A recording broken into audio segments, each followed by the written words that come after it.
we have these three examples, go ahead and turn back to where, let's see, we were talking about limits at infinity, and there was like an informal definition. The first page that we started taking right underneath the note. We talked about the note about how the two limits to positive infinity and limits to negative infinity don't necessarily have to agree. I gave you a weird example that we're going to come back to. Alright. So that's where you should be in your notes, right here. Limits at infinity, the algebraic approach. So that's where we're going to pick up in just 1 second. But I'm going back earlier to, here we go, your 12-3. Your 12-3 evens. 12-3, you guys were still doing limits, and then at the very, very end, we started talking about product rule, which you could not come out of calculus. So, power rule, the shortcut from calculus. That you weren't necessarily able to use in every single example, but in some, it could have definitely cut down the work, and you could have double-checked really fast, even if it was a long limit problem. Let's go ahead and check the evens really fast, though, for section 12.3. So number 4 was limit of a difference quotient. Number 6, -1. I think you were eyeballing for 6 and 8, right? So 6 is about -1, 8 was about -2. Number 12, bless you. You were finding the limit, and they write it kind of weird, not like really how they write it. You're finding the limit of that big old thing up above, and after you plug into that big old thing above, then you're finding the limit of this guy. They went ahead and plugged into the difference quotient, then simplified, then took the limit. I would have taken the limit all the way along. End of the day, you end up with 2. They wrote it weird. I would have taken the limit of this guy, and then of that guy, and then of that guy. Cancel out the k's, and then you plug in k is 0, but it doesn't matter. All you left is 2. Same thing here. I would have taken the limit of that guy, plug it in, limit of that guy. Simplify a little bit, that guy, and you just keep on going until you can cancel out the h's, which happens right there. You can cancel out the k's right here. Then plug it in, you end up with -1/4. Number 20, once again, you're doing difference quotient, so the limit of that guy ends up being the limit of that guy. Now, kiddos, there is a huge jump they take. You see the huge jump in between here and here? It's the same huge jump in between there and there. How do the functions change? Because one has all kinds of denominators, the other one doesn't. They did my trick. And so if you guys want to see my trick, I'm not going to be able to solve it fully. You can come on in after school, today if you have time. 2 times 2 plus h, we would have multiplied by both of these denominators. What you multiply by on the top, it's also multiplied by on the bottom. So this one would have distributed, would have canceled out some different things. That's how they got their numerator. And on the bottom, they would have 2 times 2 plus h times h, which was the other little guy who was waiting, chilling down there. So anyway, they're doing my trick. This one, what would you have multiplied top and bottom by?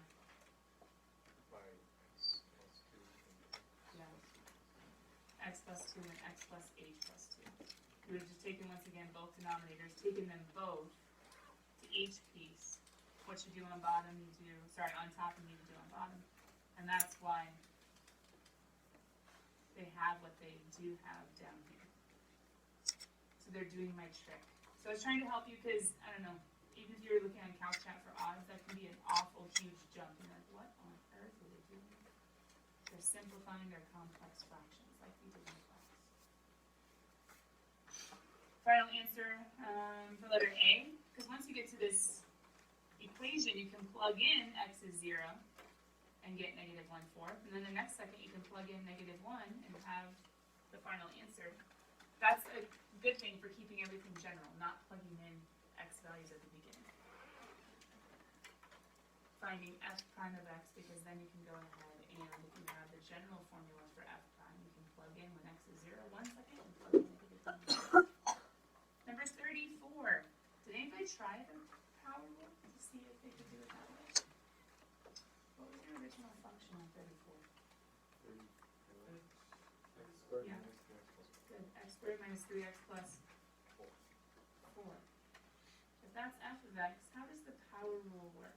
I know you can see the answer found from 2x limits. minus 3. Yeah, you would have brought down the 2. The power of 3x is x to the 1, brought down the 1. And if you didn't realize, if it's just a 4, you can say that it's x to the 0, bring down the 0. So you have 2 times x to the 2 minus 1, minus 1 times 3, x to the 1 minus 1, plus 0 times 4, x to the, well, it doesn't even really matter, that's all 0. So you end up with 2x minus 3, and x to the 0 just cancels out and becomes a 1. So once again, you don't necessarily have to, for my purposes, for pre-calc, learn the power rule, but maybe it's nicer for some problems. For some problems. The ones with complex fractions, sadly, we're not learning the rules to take a derivative of that right now. Okay, you guys had another page though, right? A few more even? Yeah.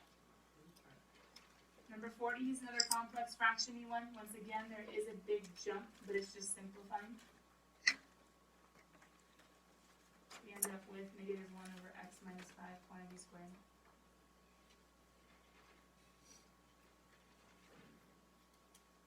Number 56 was a lot like one of the examples that we did, but I think it was when I was gone, you guys had to get it from the notes, and I put it in the notes. So you can access it online, but if you guys didn't check it out, if you got stuck on this one, the notes online will probably help with the example. Long story short, if you get this to be y equals mx plus b, you get y equals negative 2x plus 0, which is how they figured out same slope as this guy. The slope is negative 2. Then they went ahead and they found the derivative to be 2x. Power rule would have been really nice. And then they said, hey, so set the derivative equal to negative 2, solve, and you got negative 1.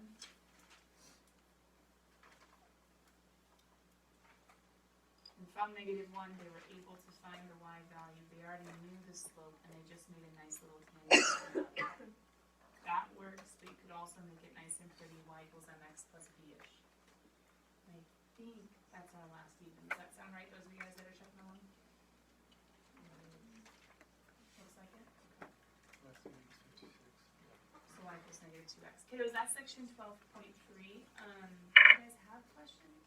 How did the limits of difference quotients go?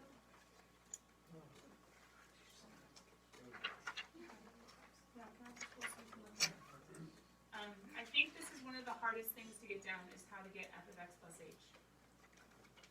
But once you plug it in, you really are simplifying either with factoring or with FOILing and combining like terms, or with simplifying complex fractions. But the power rule can really help on some of these ones as well.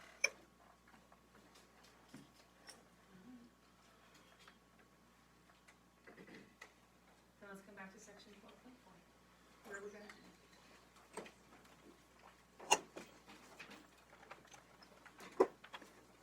In your calculators, I want you guys right now to go ahead. I'm not even going to show it up here on the screen. In your graphing calculators, I want you to go to y equals. And I want you to graph, let's see, graph 1 over x as y1. Graph 5 over x squared as y2. Graph 20 over x cubed for y3.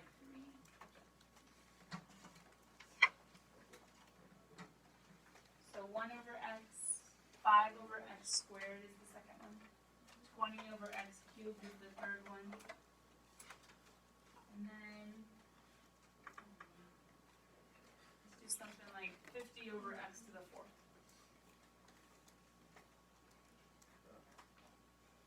If you notice, I'm having you guys just graph different examples of a constant, a number. I know this one up here shows a 1, but technically it works with any constant. So I'm going to change this a little bit. I'm going to say instead of 1 over, I'm going to say c over. Make it a little bit easier. Any constant. 1, 5, 20, 50, 100, 17, 327, I don't care. Any number over x when you guys graph, I want you to tell me what two things you see in common. There's probably quite a few things. On cavities or in common. But as far as this section, talking about limits at infinity and behavior, what's in common for all of those as you go to the ends, to the right and to the left? What's happening? It's going on forever, to the right and to the left. And as it goes on forever, all four of those, what are the y's getting closer and closer to? Not the y's. The x's are going infinitely to the right. X's are going to negative infinity to the left. But what are the y's doing? Isn't this side, aren't they all coming down? Coming down and leveling off at 0? And then, whether they're coming down this way or up this way, it might go different depending on whether they're odd or even. But as it goes this way, whether it's coming down, in, or up towards, what are they all leveling off again towards? So whenever you're taking a limit to positive or to negative infinity of any number over x to the n, long story short, whether you have them going down, whether you have them going up, whether you have them going down, whether you have them going up, depending on the function, it's going to be one of those branches. But for all of these, as x goes to positive infinity and to negative infinity, the y values are always approaching 0. And from these two facts comes, basically, the beginning of the degree test.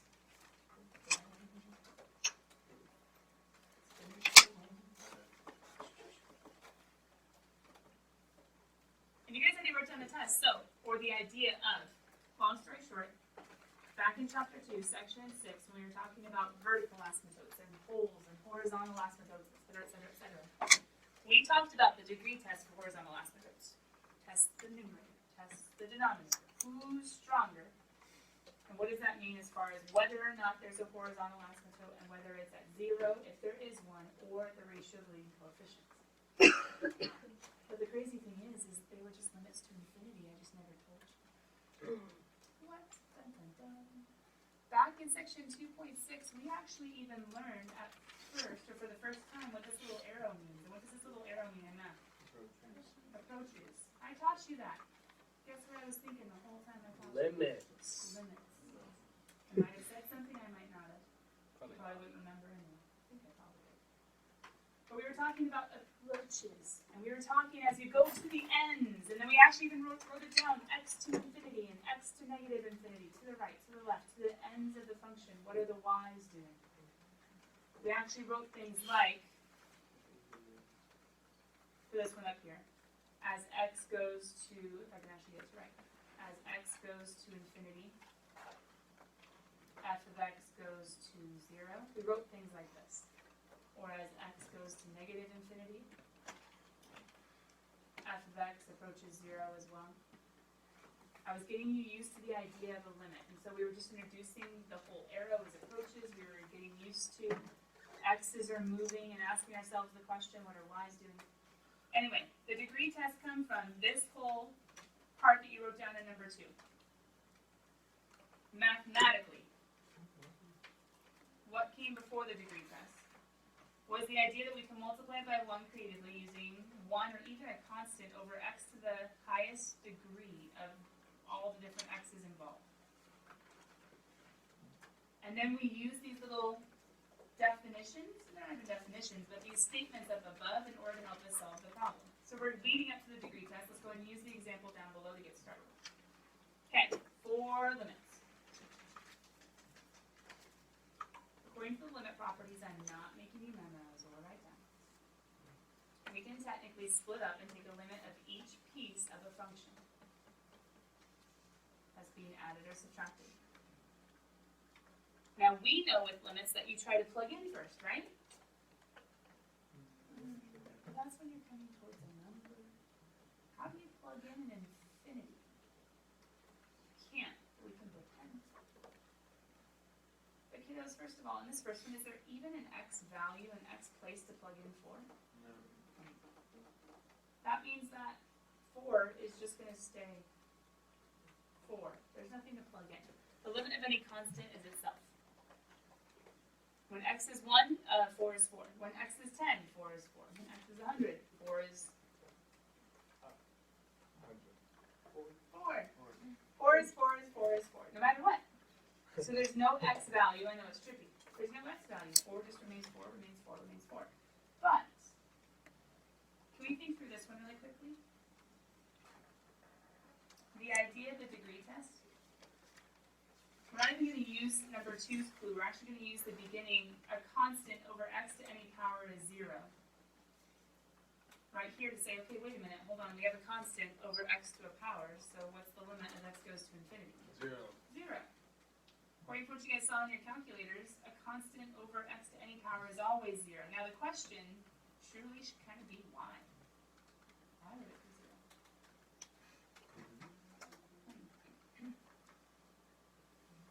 For us to approach infinity, let's see.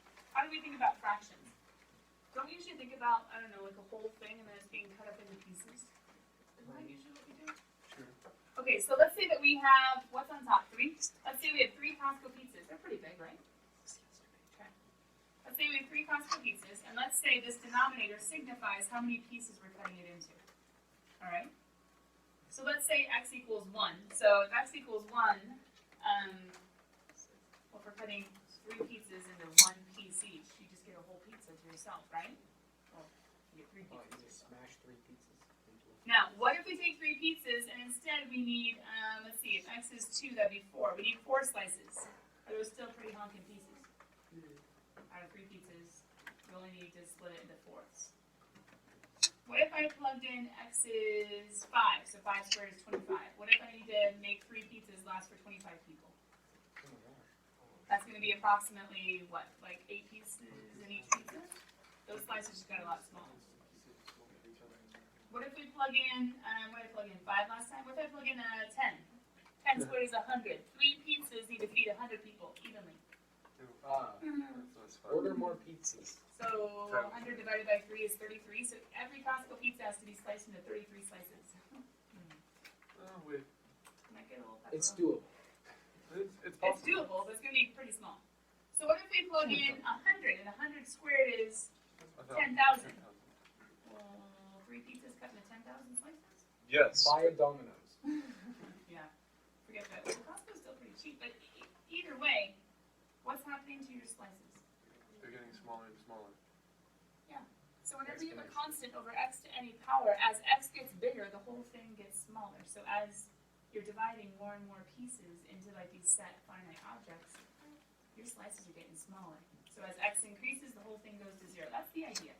That's the idea. Long story short, a constant over x to any power from this page, the limit as x goes to infinity or negative infinity is always 0. So how do we use that to help us with something like this? Degree test. No, not yet. I'm just trying to show you where degree tests come from. Step number 2 on the page before says multiply top and bottom, numerator and denominator by 1 over x to the highest degree. Well, what's the highest degree of x in any of these pieces? 2. Yeah, so I'm going to use the second degree of x, or x squared. This is technically the math behind the degree test. As I distribute on top and as I distribute on bottom, I end up with the limit as x goes to negative infinity of, what's 3x squared over x squared? Yeah. So as I put this in, and as I put this in, some of you are seeing I'm going to be able to simplify the x squareds over x squareds. So first of all, I can say, okay, I think Ashley is the one that said it. 3x squared over x squared is just going to end up becoming 3. 1 over x squared can't really reduce. 4x squared over x squared just becomes 4. 5 over x squared stays. Now, according to the page before, what is the limit as x goes to positive or negative infinity of any constant over x to any power? So what am I going to do to both of these pieces? Oh, you turn them to 0. So you're going to 0, and you're going to 0. Fancy. Who is left at the end of the day? 3/4. Trippy.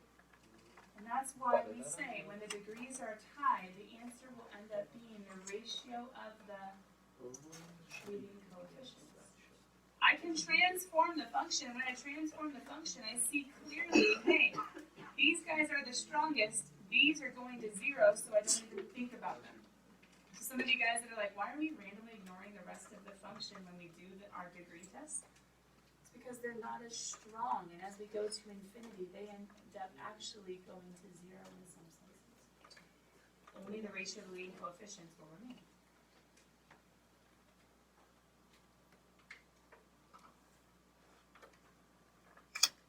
So then that kind of leads us up to the shortcut degree test. Now for honors pre-cal, I'll probably show you a few more like kind of crazy types of examples as far as there are a few exceptions to some degree, of the degree test. But we'll just go straight to the degree test and then kind of talk about the exceptions and a few harder examples right after. The first degree test that we talk about, what if the degree of the numerator is stronger than the degree of the denominator? So if degree of the top is stronger than degree of the bottom. So instead of having a constant over x squared, instead of having an x squared over an x squared, we have like an x cubed over an x squared. Or an x to the 4th over x squared. Yeah. We talked about What's the top? Oh, there is no. a while ago, second line. It's chapter 2, how there is no horizontal asymptote at the top line. If you guys were to graph in your graphing calculators, like x cubed plus 1 over x squared, or x to the 4th minus 2 over x, the top is winning, the top is stronger. And even though funky stuff might happen in the middle of the graph, as we go to infinity,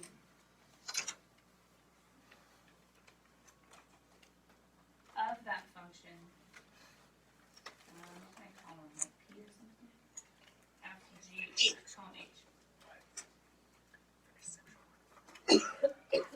I'm going to say or, not and, because these answers aren't always the same.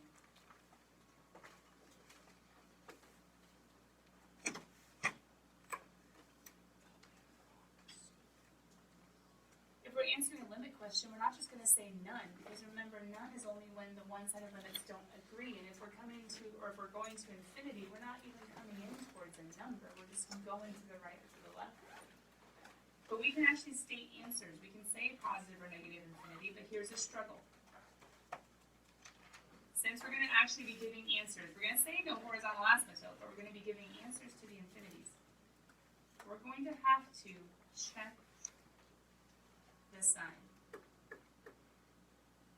I'm going to try and show you kind of some fuzzy math about how to check the sign. This would probably be like the tricky ones I'm going to show you today would probably be like a bonus on the quest. Would probably be a bonus on the quest. Check the sign. If the degree of the top wins, definitely the answer is going to be some sort of infinity, but you have to figure out, is it a positive or is it a negative? Is it a positive or is it a negative? For the second one, if degree of the top equals the degree of the bottom, we just saw that. Yeah, we can say horizontal asymptote is at y equals, we could say c, but that gets kind of confusing. You're right, it is going to equal y equals, let's just say L. If you look in section 2.6, I even had you write L. In my mind, I was thinking minute the whole time. Horizontal asymptote, kind of brainwashing. But in a good way. Wow, I feel betrayed. Oh, It's okay, I gave us after 3 minutes. and L is the ratio of the leading coefficients.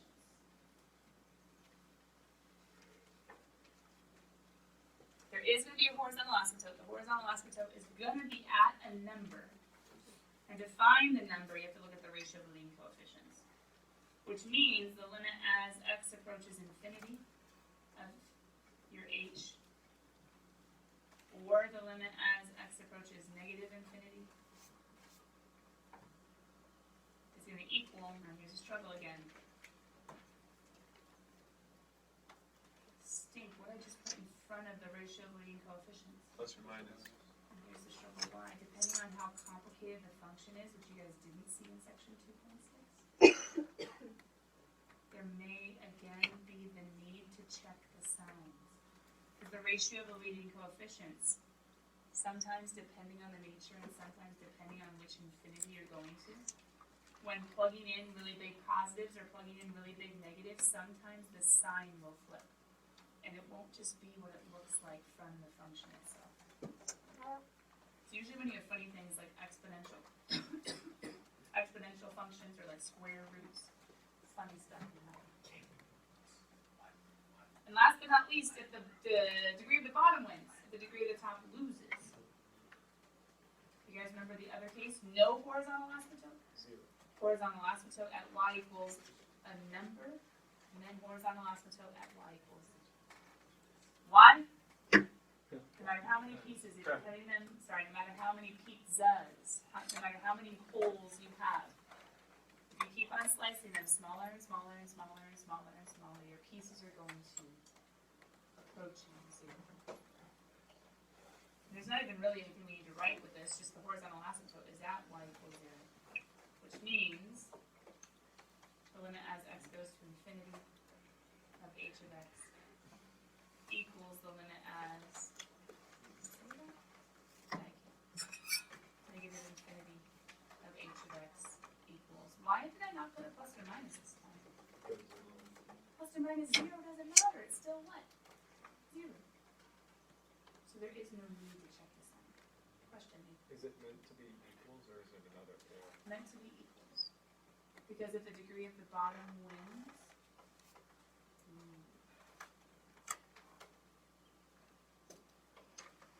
I can think of an exception, so I better cut it. Now I'm thinking of really weird exceptions that you'll rarely see, and mostly it would be more of an A-B thing. Weird functions they might try to trip you up on, but I can't think of an exception. Alright, cool kids. I think you had some examples on the next page, right? We did. Real quick, we are going to do these examples. Did I have you write down this last page? And the answer is no. The reason is section 12.4 does kind of go into applying these ideas to sequences in series. Long story short, there are n's instead of x's. But I took those problems off your homework. We're skipping that idea just for sake of time. So, I think we skipped, or I crossed out, I think all of those. Your homework sheet online is totally up to date, so check that out. And we're not going there. All right, here we go.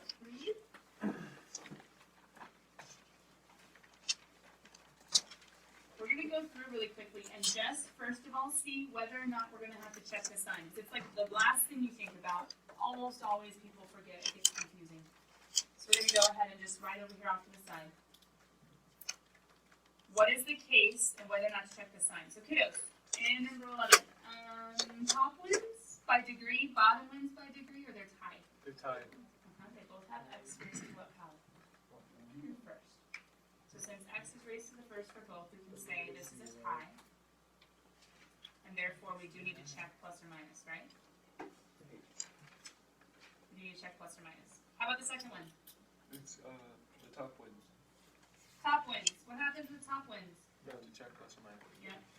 If the top wins, you have to check plus or minus because it could be positive or negative infinity. How about the last one? The bottom ones? Bottom wins. There's actually two pieces though, huh? Bottom wins, we don't have to check anything, but then for the second piece, Oh, they're tied. we have a tie, so then we need to check. This is just so that we have a strategy. Is that okay? So, for number 11, whenever we have a tie, what do we do with the ratio of leading coefficients? Oh, I just gave the answer. What do we do whenever we have a tie?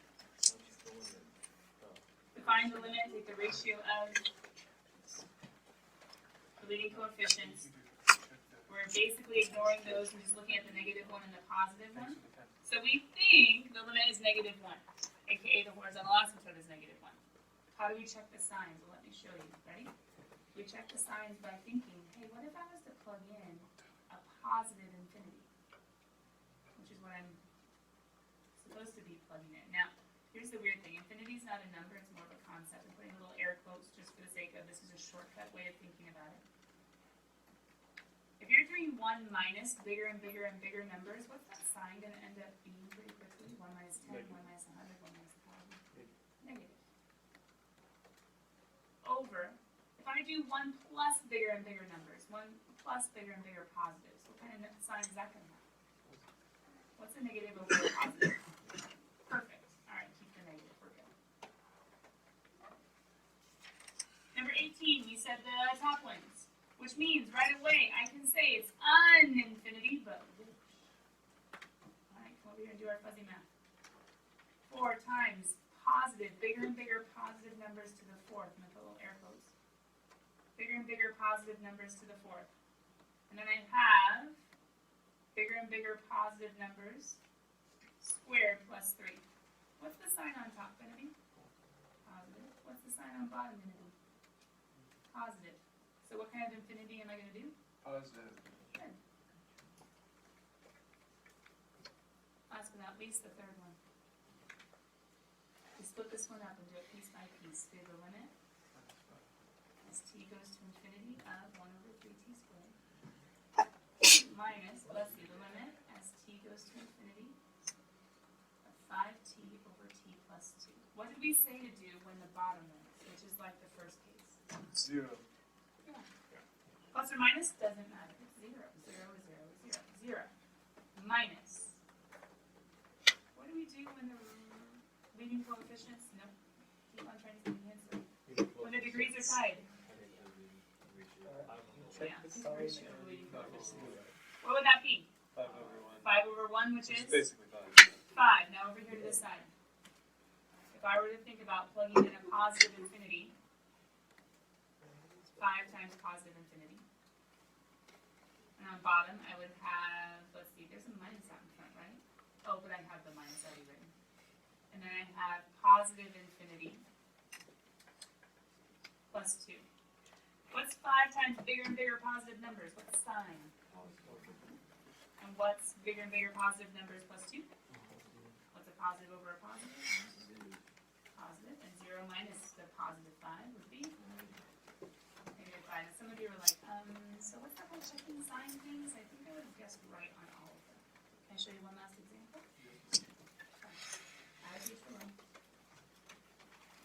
What if I was to give you the limit as x goes to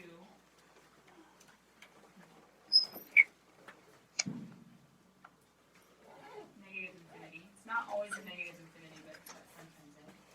Of 2x all over the square root of 3x squared plus 1. Are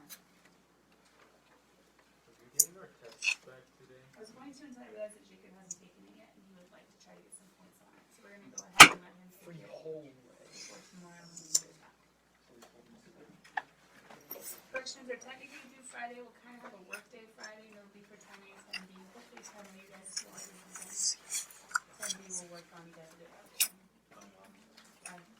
Study for the quest. Please die. And you study for it. No, just practice. No extra review or anything.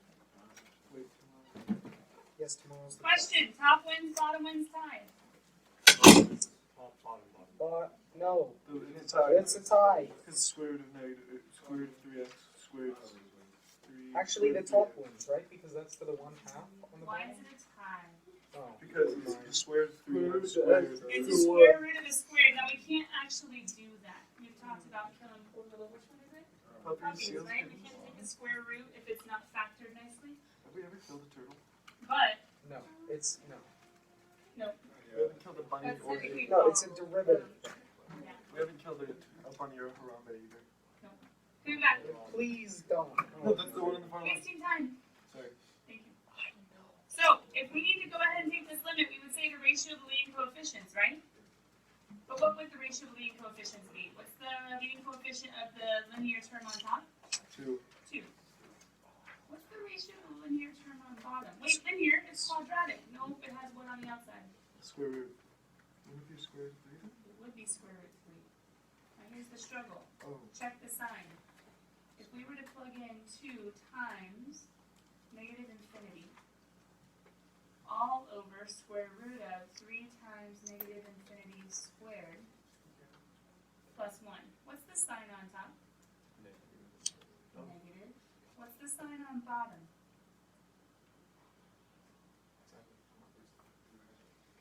No, but a negative squared would be a what?